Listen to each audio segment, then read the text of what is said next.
Maranata familia, y bienvenidos a otra presentación más de nuestro seminario Descubriendo el Apocalipsis, tu vida nunca será igual. Estamos ahora con la segunda parte o la continuación del tema de el Armagedón y las 7 plagas postreras. Y vamos ahora a ir en la segunda parte de ese capítulo 16, pero antes de comenzar nuestro estudio vamos a hacer una palabra de oración. Padre Santo, te damos gracias por la bendición, por la dirección, el cuidado y la protección. Te damos gracias por todo lo que haces por nosotros y cómo tú, por medio de las profecías, nos hablas para advertirnos, para prepararnos para las cosas que van a venir. Gracias, Padre, por escucharnos, gracias por estar con nosotros y todo esto te lo pedimos en el nombre de Jesús. Amén.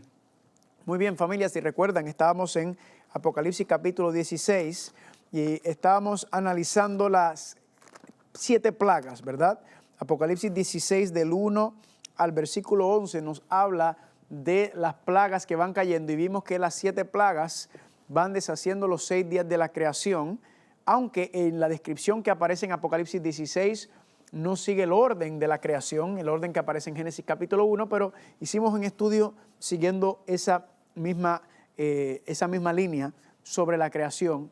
Y ahora vamos a tomar la segunda parte de Apocalipsis capítulo 16, porque vamos a ver que del 1 al 11 toma una perspectiva más física, literal, de lo que está pasando sobre los elementos de la tierra. Pero ahora viene una explicación más espiritual sobre las cosas que van a estar pasando durante ese tiempo. De hecho, antes, durante y en el transcurso a medida que las plagas vayan cayendo. Así que vayan conmigo, por favor, a Apocalipsis capítulo 16 y vamos a comenzar en el versículo número 12. Dice: el sexto ángel derramó su copa sobre el gran río Éufrates, y el agua de este se secó para que estuviese preparado para el camino a los reyes del oriente. Noten que este versículo habla muy interesantemente de que el río Éufrates se secará y que eso preparará el camino a los reyes del oriente. Muchas personas han tomado estos versículos para decir que la guerra del Armagedón, la batalla final, será que los reyes del oriente son Rusia y China e Irán, y van a venir y van a invadir a Jerusalén, van a atacar a Jerusalén, y después de atacar a Jerusalén entonces se va a desatar la tercera guerra mundial. Esa es una interpretación muy común hoy en día. Pero tenemos que recordar, como habíamos hablado en temas anteriores, que Juan, cuando escribe el libro de Apocalipsis, él está utilizando vocabulario, eventos, personajes, sucesos de la antigüedad para describir lo futuro, ¿verdad? Él está tomando eventos literales, cosas que literalmente pasaron en lugares literales, y Juan los utiliza y le da una aplicación figurado, le da una explicación espiritual a estos eventos que utiliza. Entonces, cuando habla de que el río Éufrates se seca y prepara el camino para los reyes del oriente, le hago una pregunta: ¿será que eso ha aparecido en algún otro lado o alguna parte en la Biblia donde nos habla de que el río Éufrates se secó y los reyes del oriente pasaron y entraron a destruir a Babilonia? Y como nosotros sabemos, claro que sí, eso pasó allá en Daniel. Nos explica, como habíamos estudiado anteriormente, que en Daniel los reyes del oriente, ¿verdad? Vimos que representando a Ciro y al reino de los medios y los persas, estaban afuera de la ciudad de Babilonia para invadirla, y como las paredes de Babilonia eran impenetrables, el rey estaba muy cómodo en el reino, ¿verdad? Estaba muy parado, muy bien dentro del reino. ¿Y qué ocurrió? Que los ingenieros de los medios y los persas desviaron el río Éufrates y se metieron por debajo de la ciudad. Y como sabemos, no estaban preparados para eso, porque dice Daniel capítulo 5 que Nabuzaradán y Belsasar, Nabuzaradán no estaba ahí, estaba fuera del imperio, pero Belsasar, que había quedado como el tercero, ¿verdad? Como rey, porque su padre estaba fuera peleando, entonces entran los medios y los persas y conquistan el imperio de Babilonia. Ese es un evento literal que ocurrió y que está registrado en la profecía, pero Juan lo utiliza para dar una explicación más grande. Entonces, ¿qué es lo que está hablando o qué se está refiriendo cuando habla de los reyes del oriente? Vamos a empezar para entender esto. El río Éufrates, ¿verdad? Ya sabemos que el río representa pueblo, muchedumbres, naciones, lenguas, agua, ¿verdad? Y dice que el río Éufrates entonces alimentaba ¿qué ciudad? Alimentaba Babilonia. Así que si le damos una aplicación espiritual a este versículo, está hablando de cómo los pueblos, muchedumbres, naciones y lenguas y reinos están alimentando, le están dando el poder a Babilonia, que es lo que habíamos estudiado, de hecho, en Apocalipsis capítulo 17, cuando dice que todos los reyes de la tierra le entregarán su poder y su autoridad a la bestia, ¿verdad? Entonces estamos viendo cómo ella está en pie, ella está levantada, pero dice que el agua de este se secó. En otras palabras, la profecía nos está diciendo que va a llegar un momento en que Babilonia, su apoyo se va a retirar, su apoyo se va a apartar. Por eso está hablando en este contexto de la sentencia. Si notan en Apocalipsis capítulo 17, versículo 1 dice, vino entonces uno de los 7 ángeles que tenía las 7 copas y habló conmigo diciendo, ven acá y te mostraré la sentencia contra la gran ramera, ¿verdad? Las plagas son la sentencia que recibe la ramera cuando se levanta, cuando instituye este sistema mundial de falsa adoración, cuando engaña a los moradores de la tierra y quiere imponer su sistema de falsa adoración. Dios dice que ella va a recibir su sentencia y eso es lo que está ocurriendo. Incluso nos está diciendo en el versículo 12 que aunque todos los gobiernos de la tierra, aunque los reyes de la tierra y todos los mercaderes y todos le den su apoyo, estén aferrados a ellos, va a llegar un momento en donde se van a dar cuenta, a medida que las plagas siguen cayendo, se van a dar cuenta que fueron engañados por el sistema, que las cosas no han ido mejorando. ¿Y qué va a pasar? Se van a levantar en contra de ella. Por eso dice que se secará, ¿verdad?, el camino. Lo mismo ocurre en Apocalipsis capítulo 17. Noten lo que dice en el versículo número 15. Me dijo también, las aguas que has visto donde la ramera se sienta son pueblos, muchedumbres, naciones y lenguas. Y los 10 cuernos que viste en la bestia, estos aborrecerán a la ramera y la dejarán desolada y desnuda y devorarán sus carnes y la quemarán con fuego. Porque Dios ha puesto en su corazón el ejecutar lo que Él quiso, ponerse de acuerdo y dar su reino a la bestia hasta que se cumplan las palabras de Dios. Entonces la descripción del 12 lo que está diciendo es que estos eventos, a medida que las plagas vayan cayendo, las personas que vayan sobreviviendo, ¿verdad?, a medida que se sigan diezmando, ellos mismos se darán cuenta que están siendo engañados y se van a levantar en contra de ella. Ahora, ¿quiénes son los reyes del oriente? Pues familia, pues como había mencionado, ¿será que Rusia y China, verdad?, la interpretación muy común que se encuentra en el cristianismo sobre este versículo. Y como sabemos, familia, si usted trata de dar una explicación literal a estos versículos, usted va a cometer un error. Tenemos que dejar que la misma Biblia se explique. Pregunta, ¿qué será eso? ¿Quién viene del oriente? El camino de los reyes del oriente. Pues noten lo que dice Ezequiel 43, versículos 1 y 2. Luego me llevó a la puerta que mira hacia el oriente. Y aquí que la gloria del Dios de Israel, que venía ¿de dónde? Del oriente. Y su voz era como el sonido de muchas aguas y la tierra resplandecía a causa de su gloria. ¿De dónde viene? Dice, ¿de dónde se ve la gloria de Dios? Del lado del oriente viene la gloria de Dios. Si recuerdan, en Apocalipsis capítulo 7 decía que el sello de Dios venía ¿de dónde? El ángel que venía del oriente. Noten Mateo capítulo 24, versículo 27 dice, porque como el relámpago que sale del oriente y se muestra hacia el occidente, así será también la venida del Hijo del Hombre. Así que del oriente viene la gloria de Dios, del oriente vienen los ángeles y del oriente viene Cristo. Cuando está hablando entonces del camino de los reyes, ¿a qué se está refiriendo? Se está refiriendo a la segunda venida de Cristo, que habíamos tocado ese tema anteriormente cuando hablamos del rapto de Apocalipsis. Está hablando del gran evento donde Cristo vendrá con los billones y billones y billones de ángeles. Juan utiliza el escenario de Ciro, que era un tipo, una representación de Cristo, un libertador del pueblo que estaba esclavizado en Babilonia, y Juan lo utiliza para explicar lo mismo. Babilonia está tratando de esclavizar al pueblo de Dios. Babilonia está tratando, como Egipto hizo, de no dejar que el pueblo de Dios adore a Dios libremente. Está imponiendo sus creencias, está obligando, está atacando, está persiguiendo. Entonces Ciro, ¿verdad?, vino a liberar al pueblo del yugo de Babilonia. En el mismo caso lo que está diciendo es que Cristo vendrá a liberar a su pueblo de Babilonia, que no quiere ceder ante todo este sistema que va a levantar para imponerse. Así que es interesante, fascinante ese versículo, pero noten que después que nos da este resumen, ¿verdad?, después que nos habla de estos eventos finales, en el versículo 12, creo que queda la pregunta en la mente, ¿y qué llegará hasta este momento donde los reyes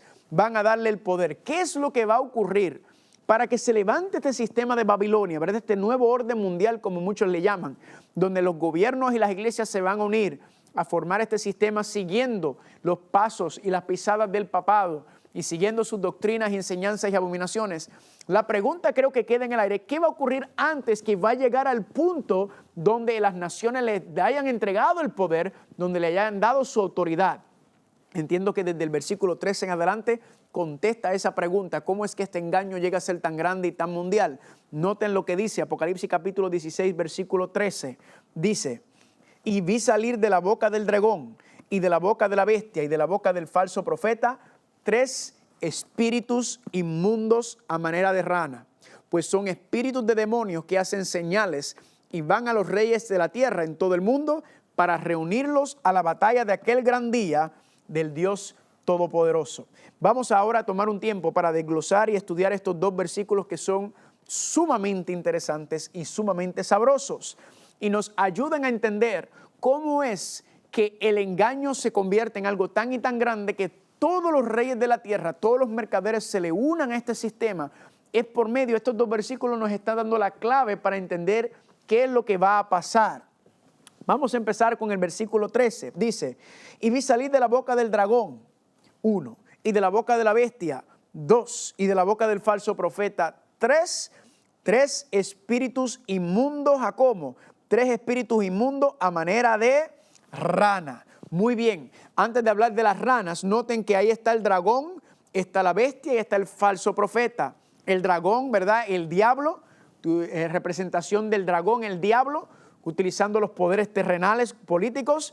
La bestia, ya sabemos, ¿verdad?, identificado por el Vaticano, y el falso profeta, representando aquí a los Estados Unidos de América como esa segunda bestia de Apocalipsis 13 que le hace la imagen, es el falso profeta. Ahora, ¿por qué se le llama el falso profeta en este versículo? Es muy interesante notar que si la bestia, ¿verdad?, el Vaticano, el papado, piensa que es Dios en la tierra, como hemos estudiado, cree que es el representante de Dios en la tierra, entonces el falso profeta es que está hablando está hablando para este falso Cristo. Si recuerdan, habíamos hablado sobre los profetas y vimos que Dios habla por medio de sus profetas. Sus profetas representan a Dios y dan un mensaje al pueblo. De igual manera se le llama el falso profeta. ¿Por qué? Porque si la bestia se cree que es Dios, se cree que es la representación de Dios en la tierra, el anticristo, el que se pone en el lugar de Cristo, entonces vimos que la profecía dice que Estados Unidos va a hablar por ella, ¿verdad? Se va a levantar en su lugar y le va a hacer una imagen. O sea, por eso se le llama el falso profeta, porque aquel es el falso Cristo y este es el falso profeta porque verdaderamente no está hablando de parte del Hijo de Dios o de Dios, sino que está hablando de ¿quién? Está hablando en lugar del anticristo. Y entonces aquí vemos, familia, también algo interesante: la bestia, el dragón y el falso profeta. 1, 2, 3. Vemos también esta falsa deidad, ¿verdad? Conocemos el concepto de la divinidad, la deidad de 3 personas, del Padre, del Hijo, del Espíritu Santo. Entonces, lo que estamos viendo es una falsa representación de esa unidad de 3, que es la frase que significa Trinidad, ¿verdad? De ahí viene, Trinidad es una unidad de 3, en donde las 3 personas de la deidad, del Padre, el Hijo y el Espíritu Santo, están unidos. Aquí vemos entonces la falsa deidad, la falsa Trinidad que aparece y se levanta en este contexto. Y noten también que ¿por qué 3? Es interesante porque a la misma vez que estos eventos estén ocurriendo, la profecía nos dice en Apocalipsis capítulo 14 que habrá una predicación del mensaje de los 3 ángeles. Entonces, lo que estamos viendo es un conflicto entre 2 mensajes. Uno, el mensaje de los 3 ángeles, el mensaje del evangelio eterno, y va a luchar, está en oposición a ¿qué cosa? Al mensaje que está saliendo de Babilonia, el mensaje que está saliendo por estos 3 espíritus inmundos a manera de rana. Estos 2 mensajes, estos son los mensajes finales y cada persona tendrá que tomar la decisión de seguir o el evangelio eterno o seguir los 3 espíritus inmundos a manera de rana. Ahora vamos a hablar sobre el concepto de la rana. La rana es un animal muy interesante, ¿verdad? La pregunta es, ¿qué tipo de rana es la rana? ¿Es un animal limpio o inmundo? Pues la rana es un animal inmundo. Otro punto sobre la rana. ¿Cómo es que las ranas atrapan su presa? ¿Verdad? Atrapan la presa con la lengua.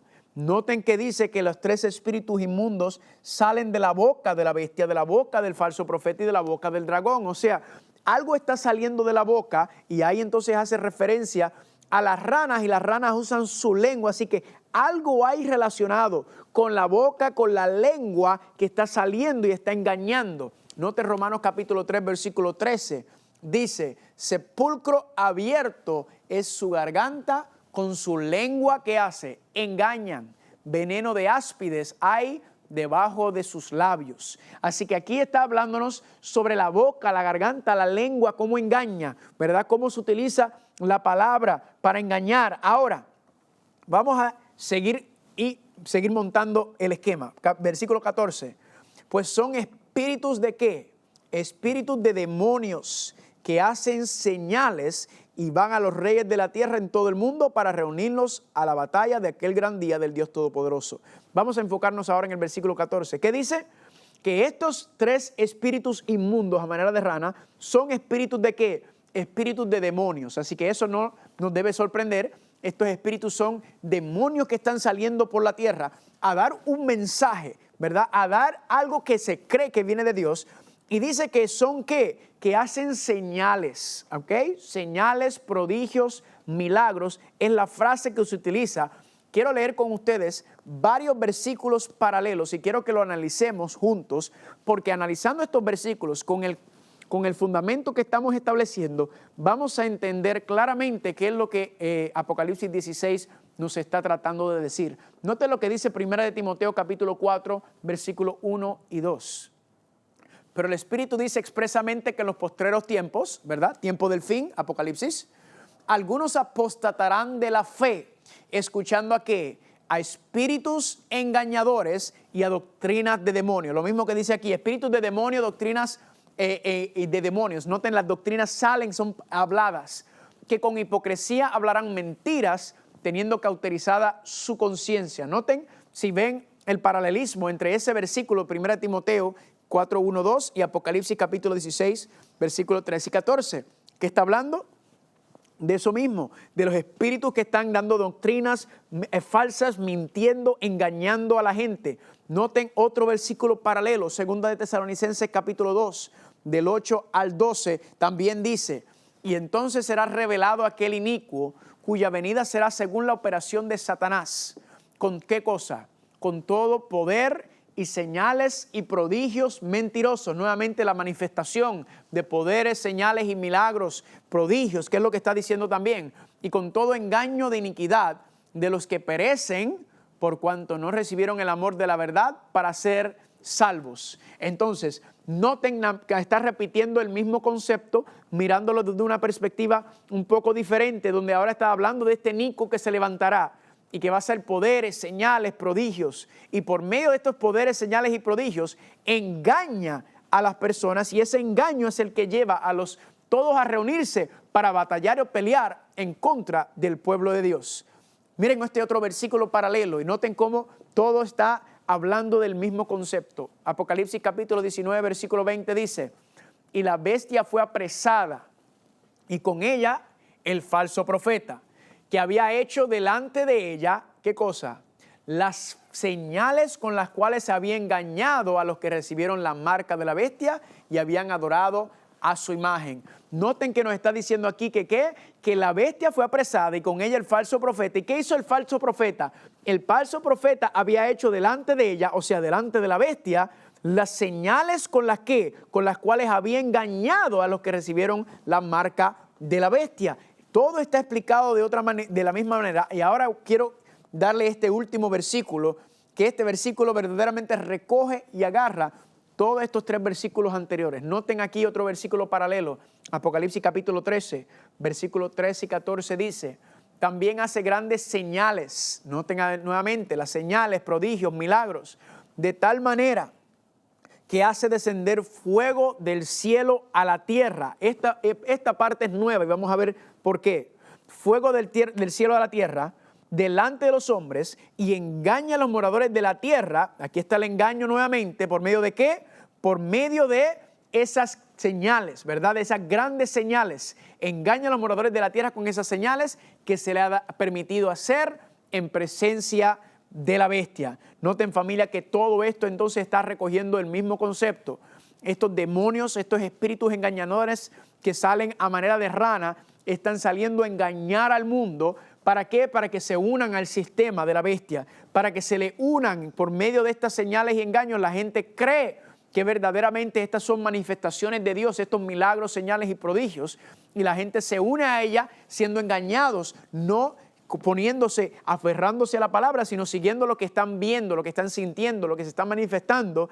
Y dice que entonces ellos están siendo engañados, y esto es lo que los lleva a no solamente unirse a ella, sino también a irse en contra del pueblo de Dios. Ahora, vamos a tomar esto, porque la clave está en el capítulo 13, en el versículo 16, en el capítulo 13, versículo 13, donde dice que hace descender fuego del cielo a la tierra delante de los hombres. Familia, esta parte es la clave, porque uno se preguntará, sabiendo que Apocalipsis 13 está hablando de cuando Estados Unidos entonces se levanta y toma esta postura por medio de la influencia y el poder de los religiosos a tratar de imponer, a tratar de unirse junto con el papado. La pregunta es entonces, ¿qué es eso del fuego del cielo? Y la primera vez que estaba estudiando estos conceptos, yo pensaba fuego del cielo, yo pensaba el poder militar de Estados Unidos, ¿verdad? Que tiene el poderío militar donde tiene misiles y cohetes, pero esa era una interpretación privada. Esa era mi interpretación, tratando de tomar los conceptos y dándole una aplicación contemporánea. Y después me di cuenta, por medio de un amigo, estudiando junto con un amigo, y me dijo, mira, ¿cuándo es que cae fuego del cielo? Bueno, el fuego del cielo cae bíblicamente cada vez que Dios aceptaba un sacrificio. Lo podemos ver con el caso de Caín y Abel. Dios aceptó el sacrificio de Abel. ¿Cómo lo sabemos? Enviando fuego. Lo vimos también cuando Salomón inauguró el santuario, ¿verdad? Dice que vino fuego del cielo. Lo vimos también con el profeta Elías, cuando estaba peleando con los profetas de Baal, ¿verdad? ¿Qué hizo? Sacrificó y llegó el fuego del cielo, cayó sobre el sacrificio de Elías. Entonces, todo eso, esas manifestaciones de fuego eran un tipo o una representación del verdadero fuego que cae del cielo. ¿Y cuál fue la gran manifestación de la aceptación de Dios, del verdadero gran sacrificio que se dio en nombre de la humanidad, en donde Dios también envió fuego del cielo a la tierra? Pues familia, por excelencia ese evento se conoce como el Pentecostés. Habíamos estudiado anteriormente y vimos esa escena de Apocalipsis capítulo 4 y capítulo 5, donde dice que los 7 espíritus estaban delante del trono de Dios, y dice que entonces cuando Cristo entra al santuario, entra al cielo, y vemos en el 5 que llega, y cuando el Padre acepta el sacrificio de Cristo, vimos que entonces dice que fuego cayó del cielo. El Espíritu Santo estaba ahí, pero ya cuando volvió a mirar Juan en Apocalipsis capítulo 5, dice que ya no estaba ahí. ¿Por qué? Porque había descendido, el Padre aceptó el sacrificio del Hijo, enviando el fuego, el Espíritu Santo, a la tierra en el día de Pentecostés. Ahora vamos a darle el toque a esto. Señales, milagros, prodigios que salen de la boca, ¿verdad? De estos espíritus y demonios que sale de la boca como a manera de rana, y sale y engaña a los moradores de la tierra, y nos dice que hay fuego que cae del cielo unido con todo este engaño, y el fuego que cae del cielo es Pentecostés. Pero todo esto que estamos hablando son falsas manifestaciones. En otras palabras, ¿qué es lo que está ocurriendo aquí, familia? Lo que nos está diciendo es que lo que se va a levantar en Estados Unidos, que va a traer el engaño, es la falsificación, una falsificación del día de Pentecostés, una falsificación de los eventos que ocurrieron en el Pentecostés. Se van a dar en la tierra, específicamente comenzando en Estados Unidos, y luego se va a regar por el mundo. ¿Y cuál es esa falsa manifestación del Pentecostés? Pues para entender la verdadera manifestación del Pentecostés, tenemos que ir, para entender la verdadera, para entender la falsa, tenemos que ir a la verdadera. Entonces, quiero que me acompañen a Hechos capítulo 2. Hechos capítulo 2. Vamos a ver cómo todo esto se va fortaleciendo y Dios nos está mostrando algo lindo. Vamos a ver el verdadero Pentecostés para entender cuál es el falso Pentecostés. Hechos capítulo 2, versículo número 1. Dice: Cuando llegó el día de Pentecostés estaban todos unánimes juntos. Y de repente vino del cielo un estruendo como de un viento recio que soplaba, el cual llenó toda la casa donde estaban sentados. Y se le aparecieron, ¿qué cosa?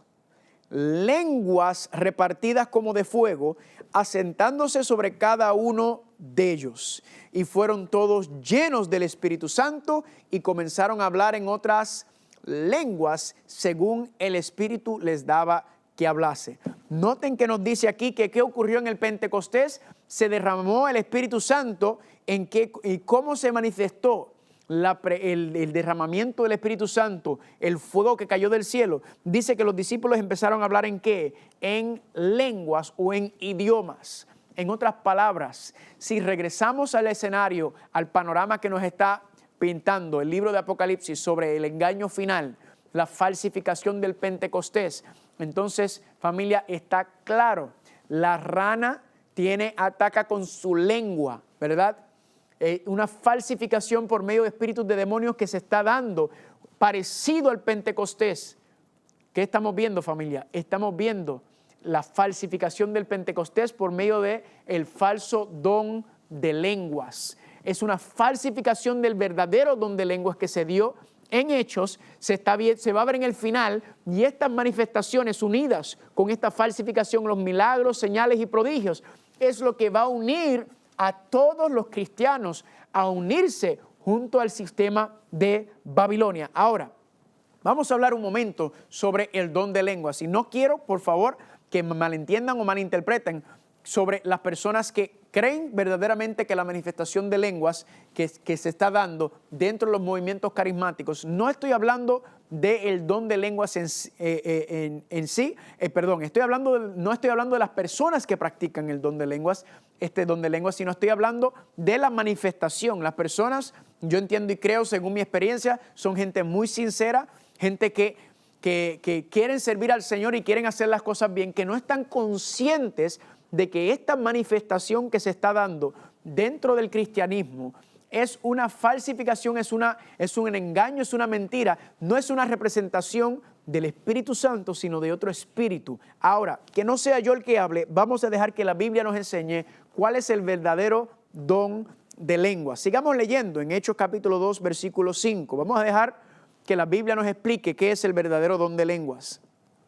Moraba entonces en Jerusalén judíos, varones piadosos de todas las naciones bajo el cielo.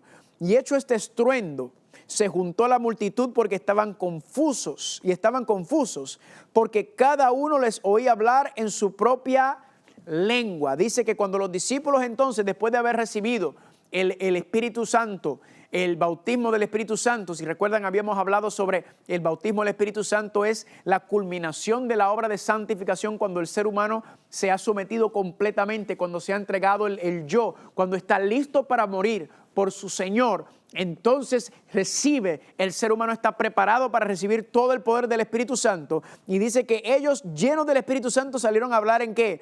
Hablar en lenguas, y dicen que la gente que estaban ahí estaban confundidos. ¿Por qué? Porque les oía hablar en su propia lengua. La palabra lengua es la palabra idioma, ¿verdad? Dialecto, cosa que se entiende. Ellos dicen, ven acá, estos muchachos no son galileos, estos muchachos no son hebreos. ¿Cómo es que yo los entiendo en mi lengua de la tierra en la cual yo vengo? Esta es la fiesta de Pentecostés, que era una de las fiestas en las cuales todas las personas venían a Jerusalén, o sea que había muchas personas, y lo vamos a ver ya mismo, de diferentes partes del mundo que vinieron a Jerusalén para la fiesta de Pentecostés. Noten lo que sigue diciendo el versículo número 7. Y estaban atónitos y maravillados diciendo, mirad, ¿no son galileos todos estos que hablan? ¿Cómo pues les oímos nosotros hablar, cada una en nuestra lengua en la que hemos nacido? Este versículo es la clave para entender lo que es hablar en lenguas. ¿Por qué? Porque ellos mismos se preguntaron, ¿cómo pues les oímos nosotros hablar cada uno en qué? En nuestra lengua en la que hemos nacido. En otras palabras, cuando los discípulos están hablando en lenguas, ellos no están confundidos porque no entienden lo que los discípulos están diciendo. Ellos están muy claros y entienden lo que los discípulos están diciendo, porque dicen que ellos están escuchando su idioma. su idioma en la cual nacieron, el idioma que se hablaba en su casa, en su país, dicen, ellos están hablando y yo los entiendo porque ese es el idioma en el cual yo me crié. Noten esto, versículo 9. Ahora nos va a mostrar de dónde vienen las personas que están en Pentecostés, que están en Jerusalén escuchando esto. Dice versículo 9, partos, medos, elamitas, los que habitamos en Mesopotamia, en Judea, en Capadocia, en el Ponto, en Asia, en Frigia, en Panfilia, en Egipto y en las regiones de África, más allá del Cirene, romanos aquí residentes, tanto judíos como prosélitos, cretenses y árabes, dice, les oímos hablar en nuestras lenguas las maravillas de Dios. Familia, más claro no canta un gallo, como decimos en Puerto Rico. Aquí está claramente dicho, claramente expresado y reflejado lo que es el don de lenguas. Es la capacidad sobrenatural de hablar un idioma que usted no conoce, que no entendió. ¿Por qué? Porque eran galileos, ¿verdad? A lo mejor conocían un poco de griego, quizás arameo, ¿verdad? Hablaban en su idioma natal. Entonces aquí nos está diciendo que estos galileos que hablaban en hebreo, entonces ¿qué está pasando? Están hablando y no están hablando su idioma, están hablando otro idioma por medio del poder del Espíritu Santo, el don de lenguas, y ellos lo están escuchando en su idioma natal. Y están diciendo ellos, los oímos hablar en nuestra lengua, en nuestros idiomas, las maravillas de Dios. Familia, aquí no hay manera de darle vuelta al asunto a la manifestación del don de lenguas en Hechos capítulo 2. Es claramente el poder de hablar un idioma desconocido. Por ejemplo, yo hablo el inglés y el español de manera muy fluida, ¿verdad? Porque me crié con ambos idiomas. Y hay veces que las personas dicen que yo tengo el don de lenguas. Y yo le digo, no, yo no tengo el don de lenguas. ¿Por qué? Porque yo me crié con el inglés y el español. Y los aprendí, fui a la escuela, a la universidad y tomé cursos en ambos idiomas.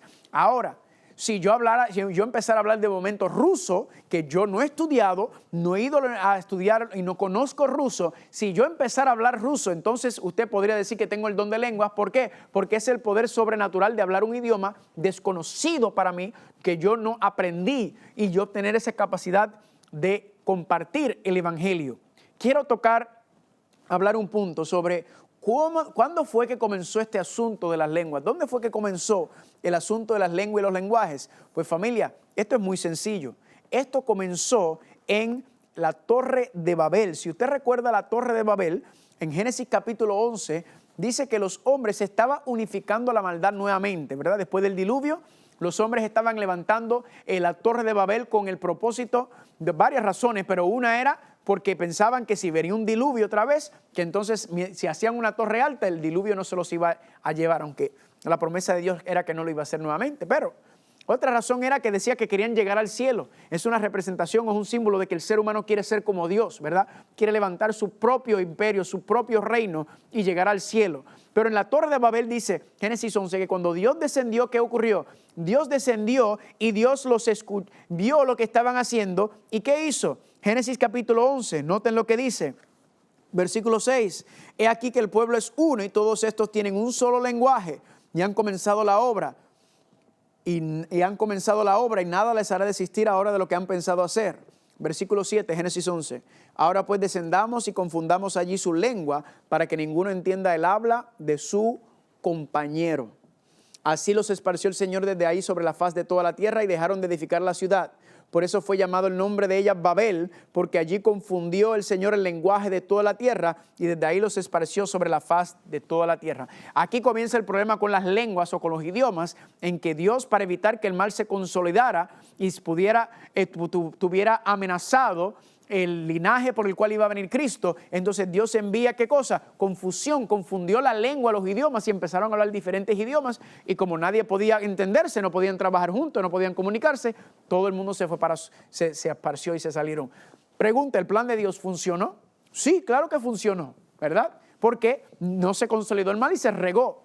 Ahora, recuerden que eso fue con el propósito de proteger y cuidar el linaje por donde iba a venir el Mesías. Ahora, ya en el libro de Hechos, Cristo viene, Cristo es victorioso y Cristo asciende. Ahora, ¿cuál es el problema? Ahora este evangelio tiene que ser predicado al mundo. Ahora que se cumplió el plan, Esa primera parte del plan donde Cristo ha venido y ha sido victorioso. Ahora, ¿cuál es el asunto? Ahora el asunto es llevar este evangelio al mundo. Pero ¿cuál es el problema? Que los hebreos no hablan otros idiomas fuera de lo que ellos aprendieron. Entonces, ¿cómo van a llevar este mensaje, este evangelio al mundo si no lo conocen? Pues los otros idiomas. Pues familia, Dios entonces envía el don de lenguas como el primer don explicado en el día de Pentecostés, con el fin de que ahora ellos pudieran predicar el evangelio a las demás naciones, a las demás personas que hablaban en otros idiomas. Y por eso, si usted recuerda, decía en Hechos capítulo 2 muy claramente que ellos escuchaban en su propio idioma. ¿Qué cosa? Escuchaban las maravillas de Dios, dice Hechos capítulo 2, versículo 11. En su propio idioma ellos estaban hablando. ¿Para qué? Para compartir el evangelio. Noten que el don de lenguas bíblicamente es para llevar el evangelio, es para darle a conocer a personas que no conocen, no es para la edificación de la iglesia personalmente, sino es para compartir, es un método de evangelización, de llevar este mensaje a aquellos que no lo conocen. ¿Por qué le digo esto importante, familia? Porque nos enseña esto, familia, que Dios cuando da los dones, no es para nosotros encerrarnos exclusivamente, sino es para adelantar la causa, es para llevar el mensaje a otros. Y eso es lo que vemos en Hechos capítulo 2, que se utiliza el don de lenguas. Le doy un ejemplo. Un amigo que conozco me habló de una situación en donde estuvo en un país en donde se terminó en un país donde no hablaba el idioma, ¿verdad? Y en medio de esa situación, terminó en una situación donde no pudo comunicarse, pero quería comunicarse. Dios le dio el deseo de comunicar el evangelio con unas personas que estaban en una situación donde no tenía otra manera de comunicarse. Y dice que esta persona empezó a hablar, ¿verdad? Con estas personas que estaban ahí, empezó a hablar en su idioma. Ahora, él no conocía el idioma, pero él, por medio de este evento, se vio la manifestación del Espíritu Santo que le dio la capacidad sobrenatural de hablar un idioma desconocido para él. Y esa persona entonces pudo compartir el evangelio con una persona que no tenía en ese instante. Fascinante. No estoy diciendo para nada, familia, que el don de lenguas no es necesario. Sí, es muy necesario, ¿verdad?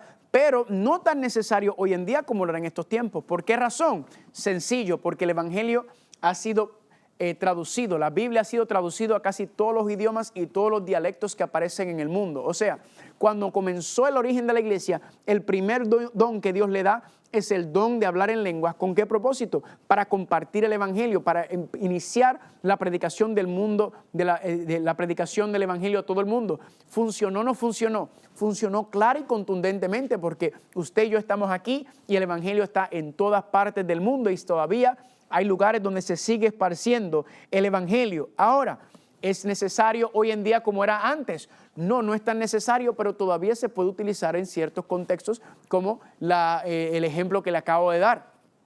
Pero esta manifestación de que es lo que se enseña hoy en día, que es que se ve en todo el cristianismo, ¿verdad?, que está creciendo y agarrando auge, este carisma, lo que se conoce, esta manifestación del Espíritu Santo, donde las personas dicen, la evidencia de que tú estás hablando en el Espíritu Santo, esa evidencia es que usted está hablando en lenguas, de que usted tiene el Espíritu Santo. Le hago una pregunta, ¿será eso bíblico? Pues familia, si usted estudia en 1 Corintios, capítulo 12, 13 y 14, donde está mayormente la confusión, usted notaría en 1 Corintios, capítulo 14, algo muy interesante, ¿verdad? Vayan conmigo, por favor, a 1 Corintios, capítulo 12. El 14 le voy a explicar ahora. Y 1 Corintios, capítulo 12, dice, versículo número 7, pero a cada uno le es dado la manifestación del Espíritu para provecho, porque a este es dado por el Espíritu palabra de sabiduría, a otro palabra de ciencia según el mismo Espíritu, a otro fe por el mismo Espíritu, a otro dones de sanidad por el mismo Espíritu, a otro hacer milagros, a otro profecía, discernimiento de espíritu, a otros diversos géneros de lenguas y a otra interpretación de lenguas. Pero todas estas cosas las hace uno y el mismo Espíritu, Noten aquí, repartiendo cada uno en particular como Él quiere o como Él desea. Notan que dice que el Espíritu Santo reparte los dones como el Espíritu cree necesario que se tienen que utilizar dentro de la iglesia, pero no dice que todo el mundo recibe el mismo don. No dice que la manifestación de que tienes el Espíritu Santo es que estás hablando en esta lengua, ¿verdad? En este idioma que nadie entiende, cuando vimos claramente que Hechos dice que el hablar en lenguas es hablar en idiomas que las personas conocen y entienden y comprenden.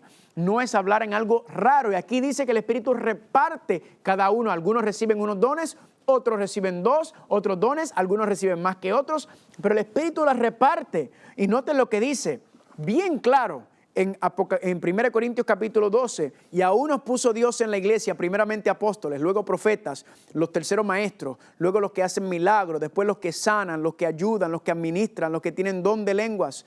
Pregunta, Pablo, ¿son todos apóstoles? No, claro. ¿Son todos profetas? No. ¿Son todos maestros? No. ¿Hacen todos milagros? No. ¿Tienen todos dones de sanidad? No. ¿Hablan todos lenguas?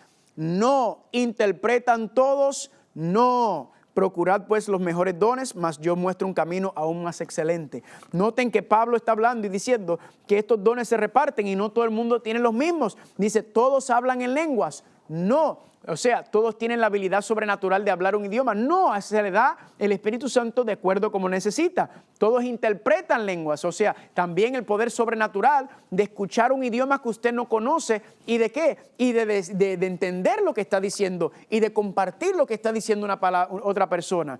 Y vemos esto, familia. La gente también se confunde mucho en 1 Corintios capítulo 14 con el asunto que está ocurriendo en Corintios. Y le voy a dar un ejemplo bien sencillo de entender lo que está pasando en Corintios. Corintios es una ciudad cosmopolitan y vienen muchas personas de diferentes partes del mundo, ¿verdad? Podríamos decir que como la ciudad de Nueva York, ¿verdad? Y personas que vienen de diferentes partes del mundo que trabajan navegando y en diferentes tipos de comercio, llegan a Corintios y a veces llegaban por unos días, a veces unas semanas, unos meses, depende del tipo de negocio que están haciendo. Y pues cuando venían y querían ir y querían participar de la iglesia y llegaban a la iglesia, y pues me imagino que las personas quizás eran líderes de su iglesia en donde ellos vivían y ellos querían cantar, querían orar y querían quizás predicar. Pero ¿cuál es el problema? Que hablan idiomas diferentes a lo que se habla ahí. Entonces, ¿qué es lo que dice Pablo en 1 Corintios? Dice, si usted no viene con un intérprete, si usted no habla el idioma local, entonces cuando usted va a orar o a predicar, usted no está edificando. Nadie se está edificando porque nadie lo entiende. Pablo dice entonces, cuando vayas a venir, trae un intérprete o alguien que interprete tu idioma para que entonces pueda compartir, porque si no, nadie se puede edificar. Ese es el contexto. En la Reina Valera, como es un español un poco más antiguo, a veces el idioma se da para confundir, pero yo le invito a que usted en oración lea y busque en las versiones más modernas cómo explican y muestran todo esto que le estamos hablando, familia. Y noten, familia, que la Biblia no dice por sus dones lo conocerás. Note lo que dice Gálatas capítulo 5, versículos 22 y 23. Mas el fruto del Espíritu es amor, gozo, paz, paciencia, benignidad, bondad, fe, mansedumbre y templanza. Hay una diferencia entre los dones del Espíritu y el fruto del Espíritu. El fruto del Espíritu es lo que se le debe dar y manifestar en cada cristiano. El amor, el gozo, la paz, la paciencia, la templanza. Todo eso debe ir creciendo y aumentando en la vida de un cristiano. Pero la Biblia no dice por sus dones lo conocerás, sino dice Cristo en Mateo 7, 17 y 20, así todo buen árbol da buenos frutos, pero el árbol malo da malos frutos, así que por sus frutos los conocerás. Noten que no dice por sus dones los conocerás y la pregunta es ¿por qué?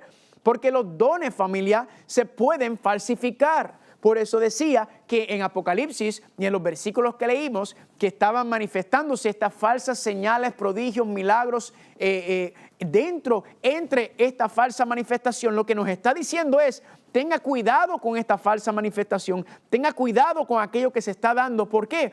Porque se puede falsificar, el enemigo también puede hacer aparecer milagros y hacer este tipo de cosas. Entonces, no es por el don que se identifica al cristiano, sino por el fruto. Claro, los dones también se utilizan, pero tienen que estar el fruto primero. Tiene que haber una base en lo que se está dando para que entonces Dios pueda manifestarse, porque Dios no se va a manifestar por medio de alguien que no está creciendo en el Espíritu, que no está siendo santificado, que no está mostrando los frutos. ¿Están conmigo o no están conmigo?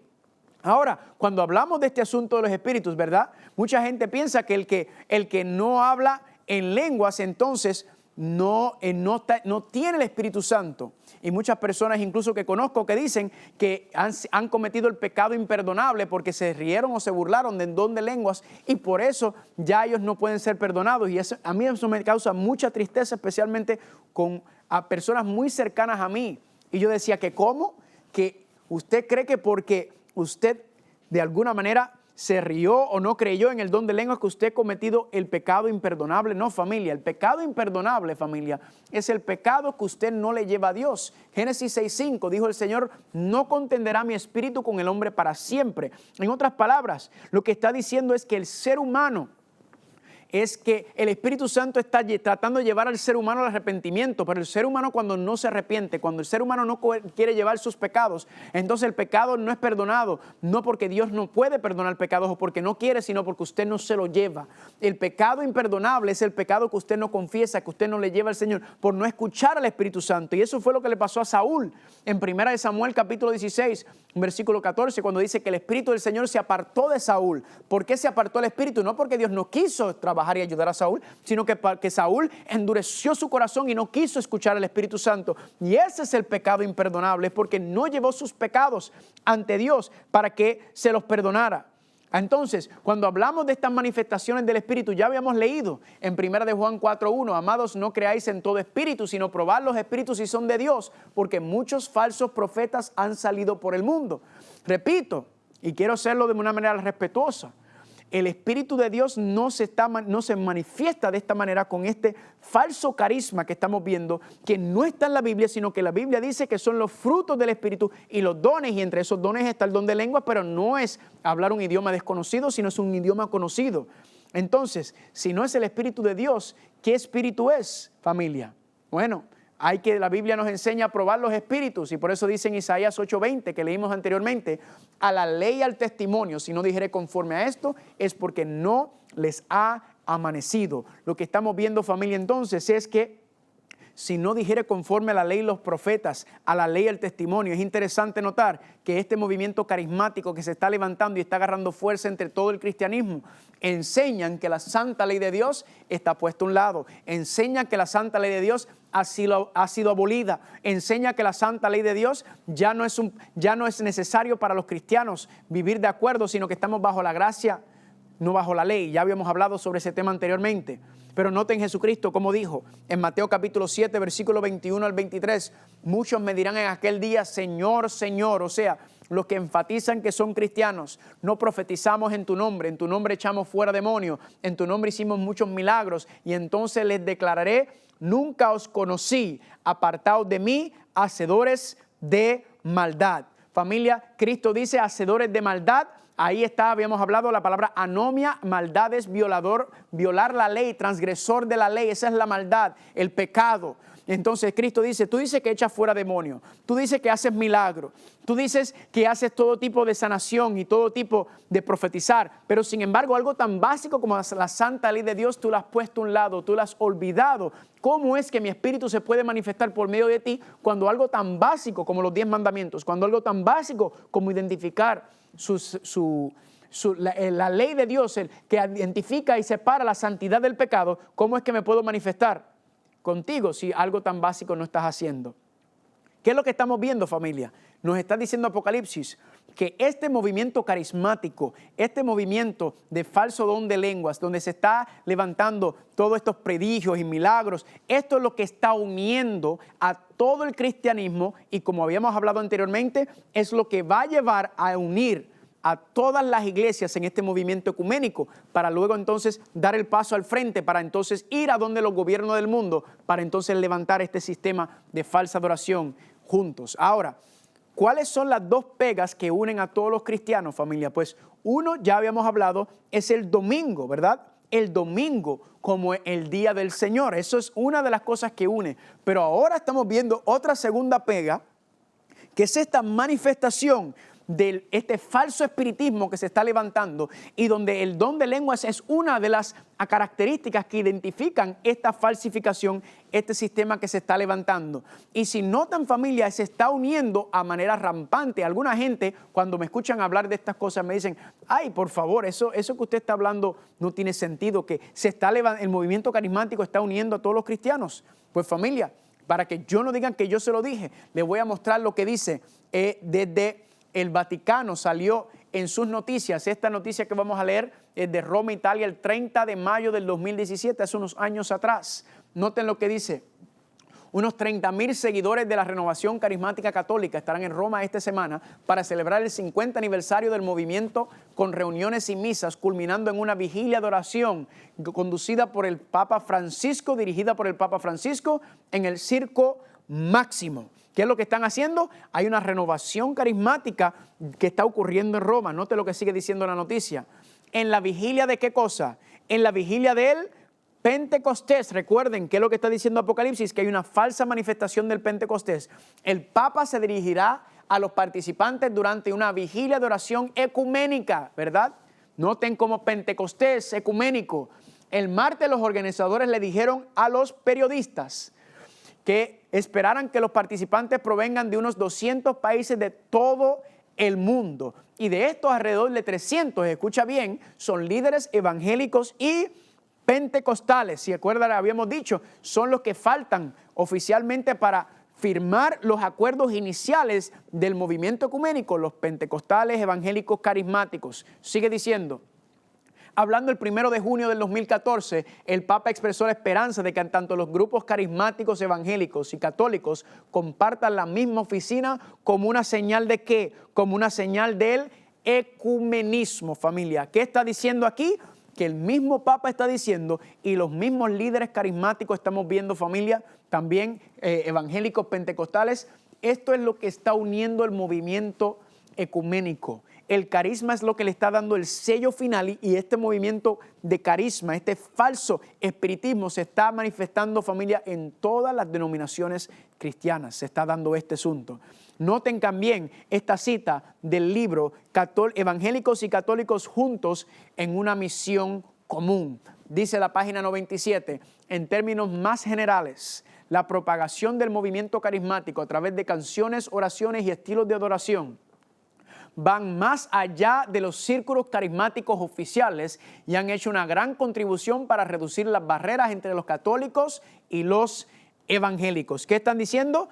Que todo este movimiento carismático es lo que está uniendo a todas las iglesias, familia, y está haciendo que se manifieste esto. Ahora, le hago una pregunta. ¿Es esa la manifestación del Espíritu donde la gente está con este vocerío, con todo este carisma, con todo este? Porque la gente a veces nos dice, ay, ustedes no tienen el Espíritu. Y yo le pregunté, una pregunta, ¿cuál es la primera función del Espíritu en este contexto? Pues según Juan 16, 7 y 8, Cristo nos dijo, a la verdad os conviene que yo me vaya, porque si no me voy, el Consolador no vendrá a vosotros. Pero si me voy, lo enviaré, y cuando Él venga, convencerá al mundo de pecado, de justicia y de juicio. ¿Cuál es la primera función del Espíritu Santo? Es llevar al ser humano al arrepentimiento, es llevar al ser humano a reconocer, identificar el pecado. Pero vemos entonces en estos ciclos, familia, donde hay mucha conmoción, mucho sensacionalismo, muchas emociones envueltas, pero la Biblia dice que el Espíritu Santo quiere hacer ¿qué? Quiere llevarnos a la obediencia. Primera de Pedro, capítulo 1, versículo 22, habiendo purificado vuestras almas en la obediencia de la verdad, ¿mediante quién? El Espíritu Santo. Entonces la Biblia nos dice que lo que quiere es llevarnos, ponernos, convencernos de pecado para luego reconocer nuestra condición y ponernos para que podamos vivir en obediencia a la palabra de Dios. Dice 2 de Tesalonicenses capítulo 2, 13 y 14, mediante la santificación por el Espíritu y la fe en la verdad. Nuevamente, el Espíritu Santo, utilizando la palabra de Dios, utilizando la verdad, nos quiere llevar ¿a qué? A la santificación, a la transformación de carácter, a restaurar el carácter de Dios. Esto no es un asunto de emociones, esto no es un asunto de la gente como está gritando y brincando y corriendo, todo esto que se está viendo y se manifiestan en los círculos carismáticos, familia, sino que la obra del Espíritu Santo es llevar nuestra vida conforme a la voluntad de Dios para vivir de acuerdo a su palabra. no este caos que vemos. Noten 1 Corintios capítulo 14, 33 al 40. Dios no es Dios de confusión, sino ¿de qué? De paz. Hágase todo decentemente y con orden. Esta confusión, esto que estamos viendo en las iglesias, familia, lamentablemente me duele decirlo, pero no es orden, no viene de Dios. Y esto, el enemigo utilizando la música, utilizando todos estos medios, familia, lo que estamos entendiendo y comprendiendo, que se está manifestando y se está creciendo. Y son señales que nos ayudan a entender que estas cosas no son de Dios. Aunque por más emocionantes que sean, por más vivas que sean, por más que parezca que hay algo, familia, la Biblia dice que la obra del Espíritu Santo es que vivamos de acuerdo a su palabra. Y le hago una pregunta, ¿se está viendo o no se está manifestando esto que nos está hablando Apocalipsis capítulo 16 en medio de las manifestaciones de las iglesias cristianas? ¿Este carisma está o no está creciendo? Claro que sí, familia. Ahí están algunos reportes. Esto cada año se va creciendo y fortaleciendo. Solo le quise mostrar mostrando dónde el movimiento carismático está uniendo a los evangélicos, pentecostales, católicos. Todo se está uniendo, el movimiento ecuménico es la señal que nos dice que las cosas se están acercando, porque el próximo paso, después de dar ese paso oficial del ecumenismo, es entonces ejercer presión sobre los gobiernos. ¿Para qué? Para entonces empezar con el asunto de las leyes cristianas que quieren imponer, como ya habíamos hablado. Todo esto se está dando, familia, y por eso dice Lucas capítulo 21, 28 al 31. Mirad la higuera y todos los árboles, cuando ya brotan, viéndolo, sabéis por vosotros mismos que el verano está ya cerca. Así también vosotros, cuando veáis que suceden estas cosas, sabed que está cerca el reino de Dios. Familia, entonces viendo estas señales, viendo lo que nos está diciendo, explicando el libro de Apocalipsis, entendemos y comprendemos que se está acercando. Y cuando regresamos a Apocalipsis capítulo 16, noten que dice que estas son las cosas que reúnen a las personas para la gran guerra del Armagedón. Dice Apocalipsis capítulo 16, versículo 14, pues son espíritus de demonios que hacen señales, estas señales, milagros, prodigios, haciendo todas estas manifestaciones carismáticas, y van a los reyes de la tierra en todo el mundo para reunirlos a la batalla de aquel gran día del Dios Todopoderoso. Esto es lo que va a llevar, familia, a que este movimiento se levante y trate entonces de llevar al mundo a atacar al pueblo de Dios, a atacar a aquellos que quieren ser fieles. A medida que todo esto se vaya desarrollando, familia, la Biblia nos dice que las cosas irán peor en peor y todo esto se va a manifestar. Y dice Apocalipsis capítulo 12, 17, entonces el dragón se llenó de ira contra la mujer y se fue a hacer guerra contra el remanente de la simiente de ella, los que guardan los mandamientos de Dios y tienen el testimonio de Jesucristo. ¿Qué es lo que va a pasar cuando todo esto se levante, cuando Babilonia y todo surja y se levantan en contra del pueblo de Dios, familia? En el próximo tema que tendremos, vamos a ver cómo es que Dios va a responder a las plagas están cayendo, todo está haciendo, cómo es que Dios va a responder finalmente a este último atentado del diablo de destruir el pueblo de Dios, aquellos que quieren ser fieles, esa última generación, esos 144,000 que están sellados. Familia, vamos a ver cómo Dios va a responder de una manera poderosa. Así que lo invito a que siga en sintonía con nosotros para seguir estudiando y disfrutando de este estudio tan fascinante. El próximo tema entraremos más de lleno, así que esperamos verlo. Gracias y que el Señor los bendiga abundantemente.